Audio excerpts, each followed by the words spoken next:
అష్టాంగ యోగా గురించి తెలుసుకునే ప్రయత్నం చేద్దాం. దీనిలో 8 స్టెప్స్ ఉంటాయి. నెంబర్ 1 యమ, నీవు బాహ్య ప్రపంచంతో ఎలా ఉండాలో తెలియజేస్తుంది. నెంబర్ 2 నియమ, నీతో నీవు ఎలా ఉండాలో తెలియజేస్తుంది. నెంబర్ 3 ఆసన, మనం శరీరంతో చేసే భంగిమలు. నెంబర్ 4 ప్రాణాయామ, మనం శ్వాసతో చేసే ప్రక్రియలు. నెంబర్ 5 ప్రత్యాహార, మనలో ఉన్న అంతర్గత శక్తిని బయటికి పోకుండా కాపాడుకోవడం. నెంబర్ 6 ధారణ, ఒకే దాని మీద ఫోకస్తో ఉండడం. నెంబర్ 7 ధ్యాన, అంటే కంటిన్యూస్గా కాన్సన్ట్రేషన్తో ఉండడం.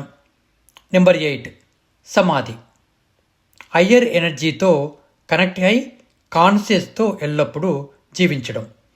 ఎవరైతే ఈ 8 స్టెప్స్ని జీవితంలో ఆచరిస్తారో వారు సంతోషంగా జీవించగలుగుతారు.